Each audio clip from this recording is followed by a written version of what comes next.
Good morning, everyone. Can you look after that, please? Can you look after that, please?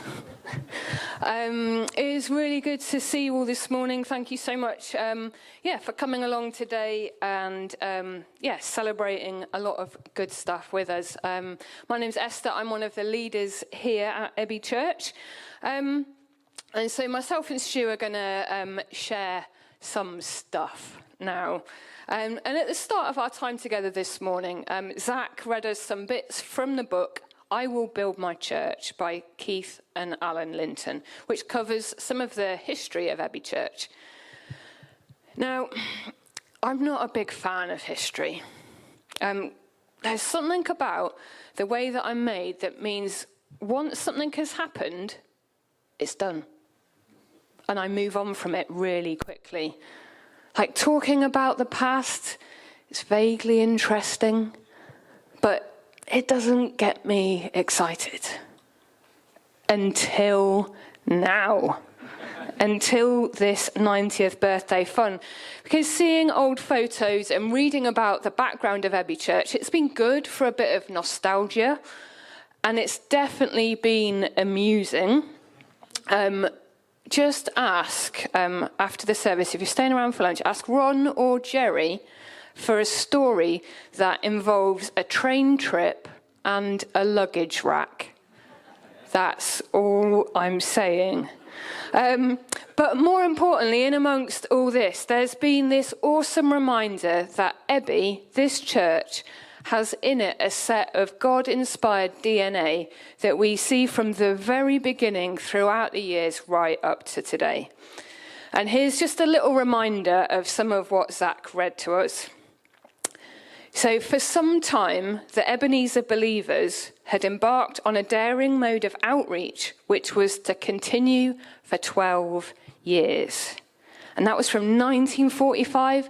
It involved a circus tent, and it involved Horfield Common, just up the road. Another unusual method of outreach, which was spearheaded by Ebenezer workers, was the visitation of public houses late on Saturday evenings, which included a comeback to the church hall for a sing-along, the word squeeze box was used, and a talk about Jesus. Abbey Church was known for their readiness to do unusual things for the Lord. Like, how cool would it be to be known as a people who are ready to do unusual things for and with Jesus? I think so, anyway. Like, I love this stuff, and I think I see this in the DNA of who we want to be as a church community today.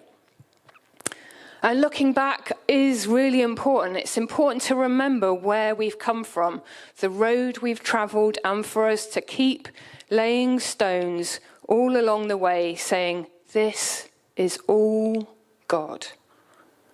This is our God who has helped get us here.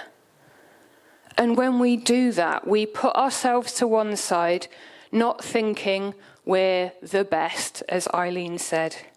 Like, we hold on to God and we keep moving forward. And 3 years ago, we shared a picture that I'd asked Chris Denier to sketch out for us. And it's a picture of this Bible verse from Isaiah 58, verse 11.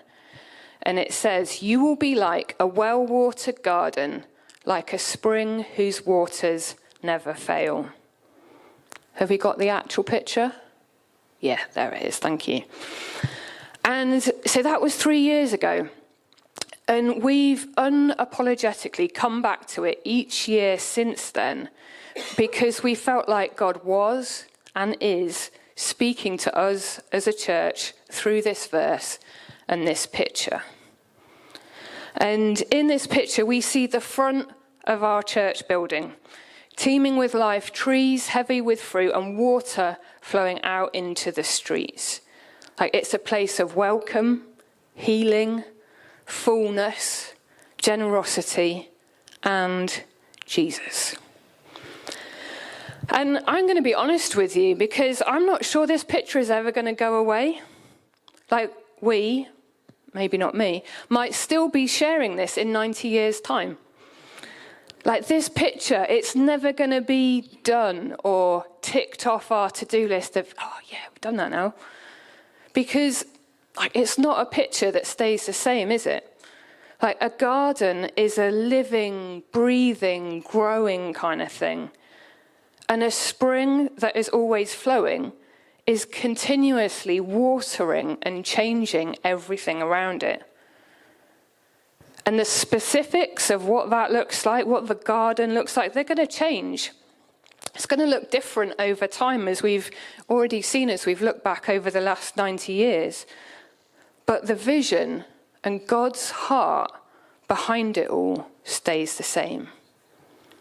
You will be like a well-watered garden, like a spring whose waters never fail. So with this in mind, what might God be saying to us, for us, as Ebby Church in 2024? And there's two things that I want to share with you. The first is a new season. The second thing is create space. And so we feel like God is saying something about Ebby Church entering a new season. Seasons, it's one of those words or pictures that can get thrown around a little bit too much, can't it? And unfortunately, it's never a perfect analogy to use.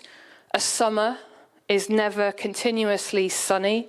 And some people, believe it or not, hate the summer and can't wait to get their big winter coat out.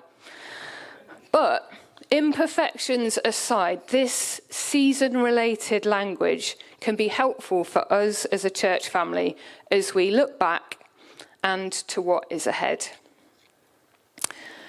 And as I alluded to or mentioned earlier, we've gone through some really tough times as a church where it has felt like the bleakest winter and the hottest desert all at the same time.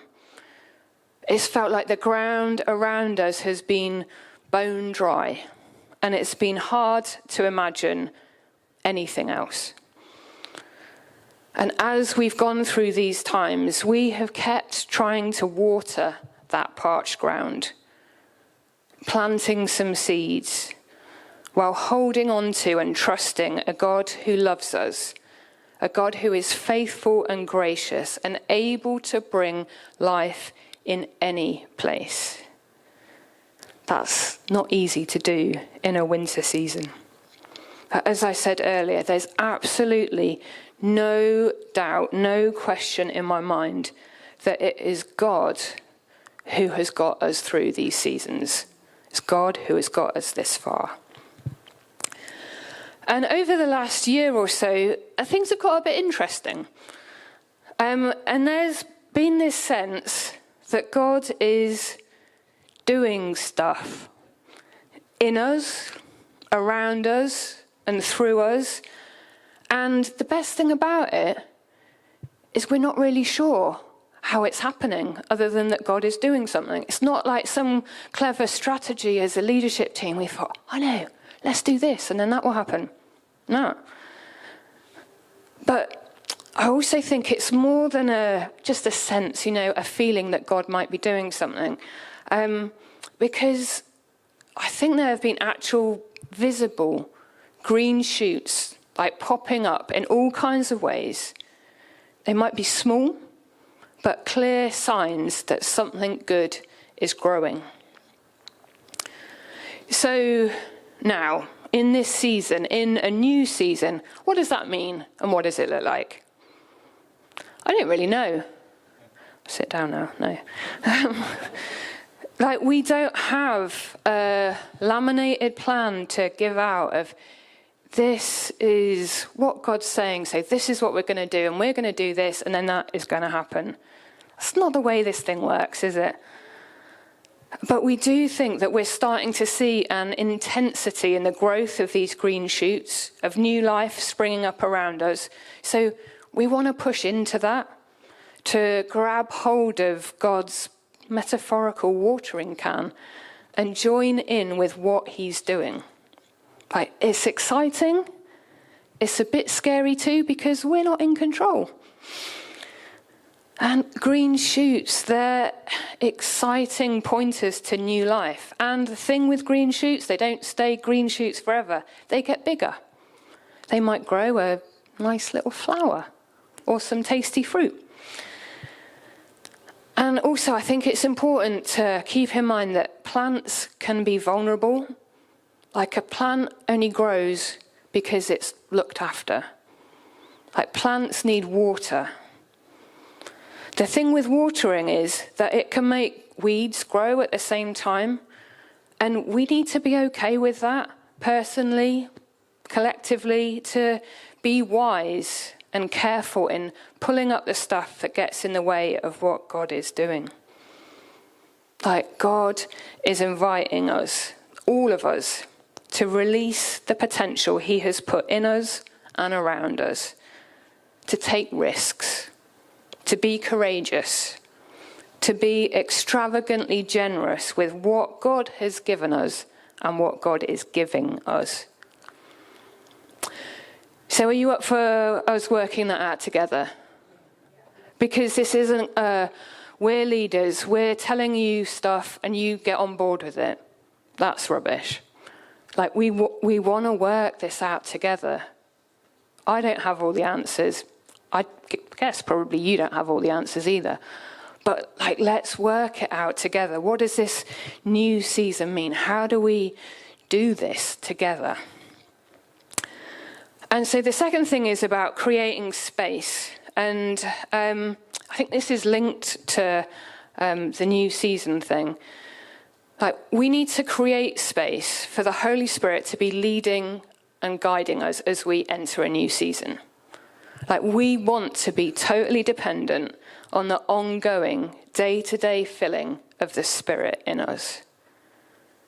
And we want to learn how to be open to whatever that might mean and whatever it might look like. We don't want to limit God. I feel like I might be reminded of that. We do want to stay grounded in Jesus. We want to do this thing their way, not ours, in their strength, not ours. And we also want to create space for and with each other. As I've said, relationships, community, family, they're all easy words to say and easy theories to throw out there, but relationships, community, family, it's all key. And we can only be Jesus followers together. And one more thing, in all this, I think we're being invited by God to create physical spaces to welcome all kinds of people to encounter Jesus in different ways. I think God is going to challenge us to think outside of our boxes, to get creative, to probably do things a little bit differently. And I suspect that things might get a bit messy. And I'm going to read the opening verse of Isaiah 61. And so this verse, these are also the words that 30-year-old Jesus used to introduce himself to the world in Luke chapter 4, verse 18. So Isaiah 61, verse 1. The Spirit of the Sovereign Lord is on me, because the Lord has anointed me to proclaim good news to the poor. He has sent me. So we're going to create space. We're going to wait. We're going to listen. And we're going to go. Stu. Thanks, Es. I'm Stu. I'm one of the key leaders here as well. And thanks, Es, for presenting that vision landscape. For as we seek to step into this new season and create space, the words of Isaiah that we're left hanging there are words that will disrupt, interrupt, and disturb. But as we've heard throughout today's service, Ebby has always been a church that never stayed the same. You may have heard that before, that when Jesus stood in the synagogue as a 30-year-old, he read these words of Isaiah. It's recorded in Luke 4. It was his manifesto. And Ebby's long-term vision that we've had is continually reproducing the life of Jesus. So as we reproduce the life of Jesus, let's step into the manifesto that are the words behind after these verses.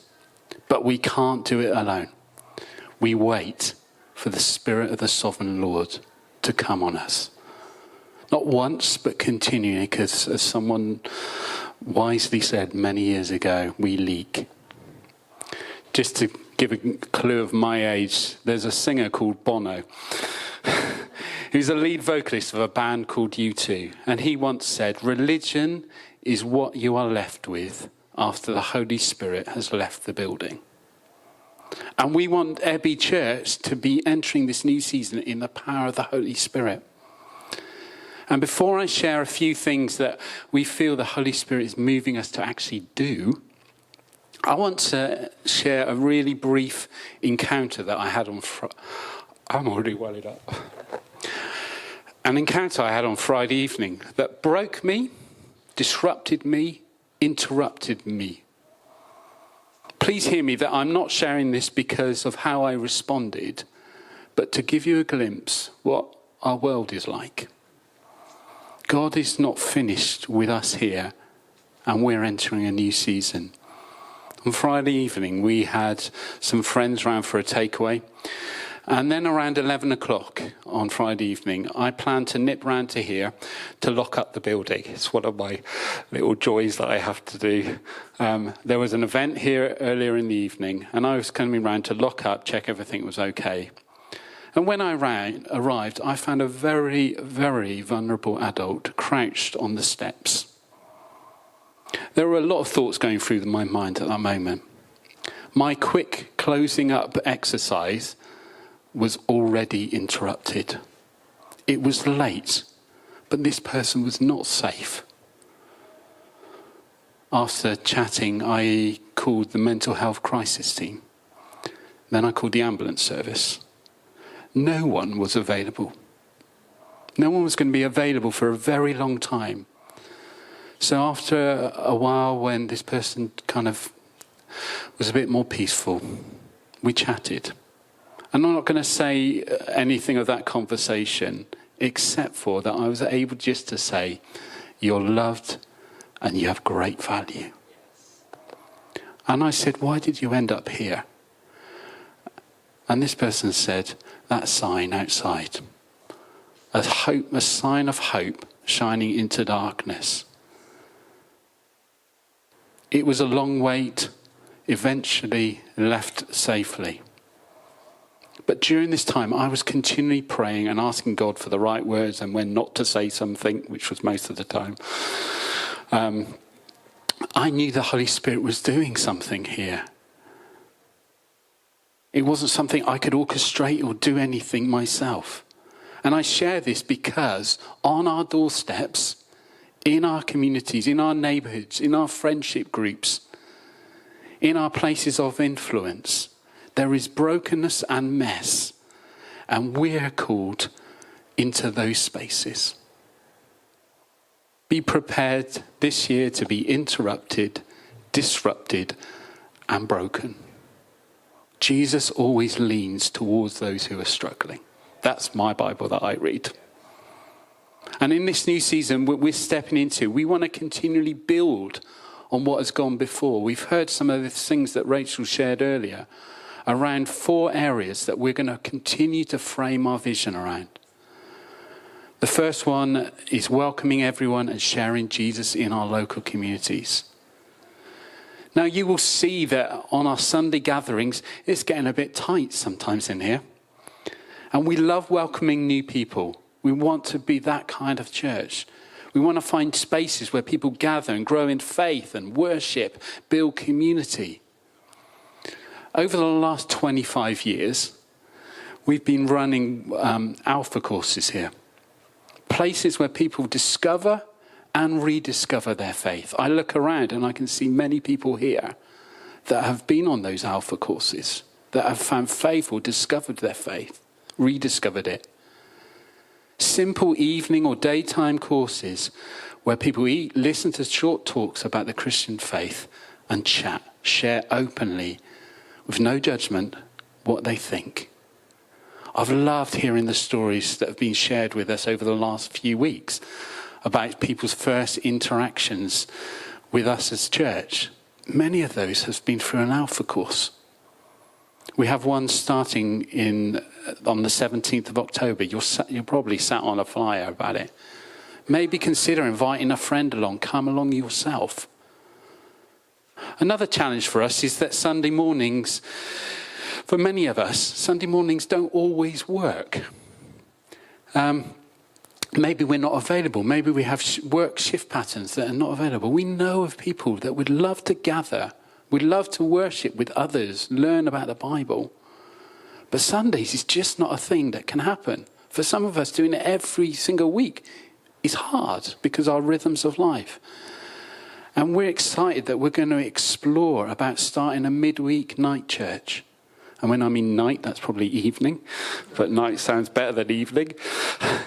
That again will be a space where we can worship, share life together, share the good stuff to celebrate, share the stuff that we need to pray into, have our Bible talk, discuss the talk. Watch this space, be part of this journey. But also we want to continue intentionally look at other spaces where we are welcoming and sharing Jesus in our real lives, both together and individually. But that's not just a space here, but that's spaces that we create in our world that is so broken, that is very messy, and we all live in that. These spaces will only kick off in this new season if we're to say, Spirit of the Sovereign Lord, come on us, come on me. Next, we have the equipping, investing in our children, our youth, our young adults.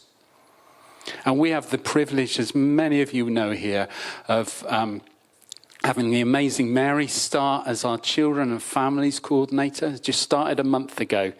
And we thank God for the right person at the right time. For those who know the whole story, it's been a long journey.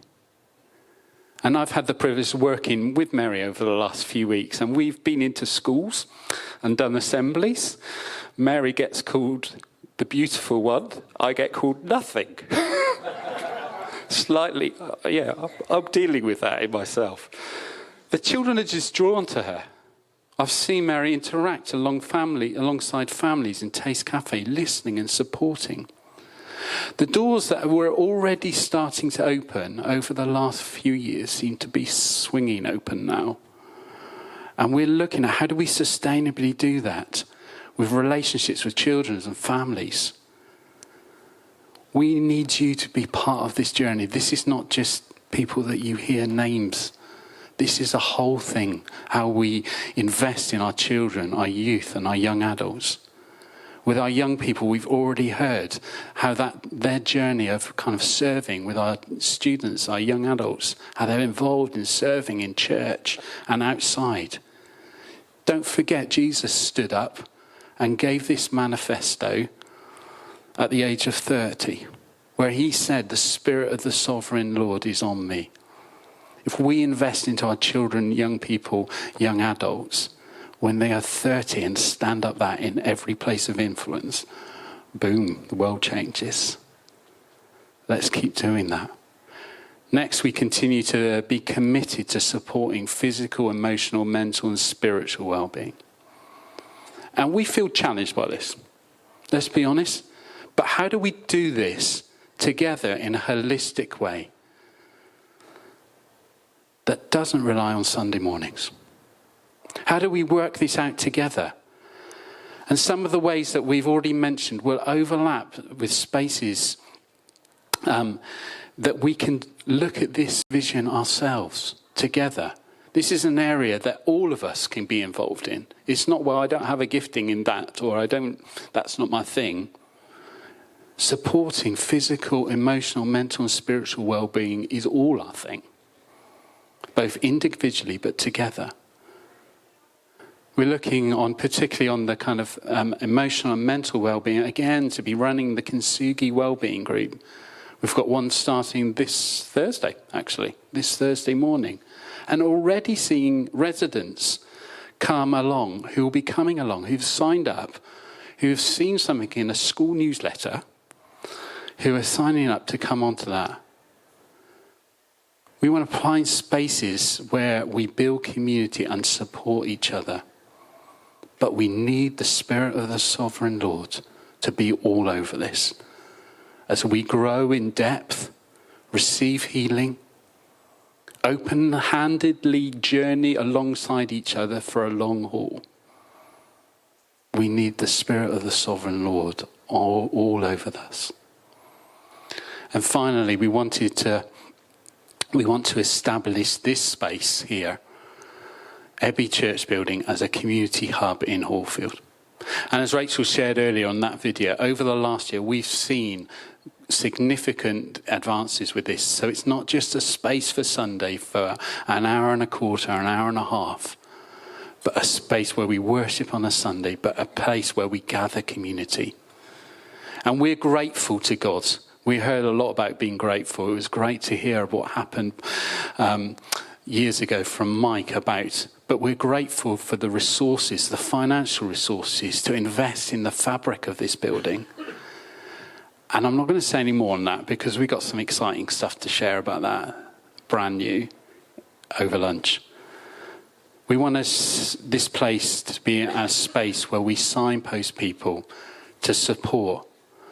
That when we have interactions like I had on Friday evening, which probably is rock bottom interactions, that we're able to find ways to support, to signpost people, even in a very difficult world where there is not a lot of support continually. I shared that story because it was someone who's very vulnerable, who felt this was a safe space underneath a sign that said hope, shining into the darkness. And we chatted on Friday evening about hope. And I think this person concluded that it wasn't a fluffy feeling or a thought, but it was courageous. And it was far more multi-layered and life-changing in dark places and in every space. The hope that shines in the darkness. Romans 15:13 says, "May the God of hope fill you with all joy and peace as you trust in him, so that you may overflow with hope by the power of the Holy Spirit." That you may overflow with hope by the power of the Spirit of the Sovereign Lord who is upon you. And as a key leadership team, we feel that God is saying that we're entering a new season. And then God is encouraging us to create space. And we're building on what has gone before, but we are inviting the Spirit of the Sovereign Lord to come on us, to anoint us. Because otherwise, it will just be religion. And none of us want that. We want a relationship with Jesus that moves us out of this place. Shall we stand?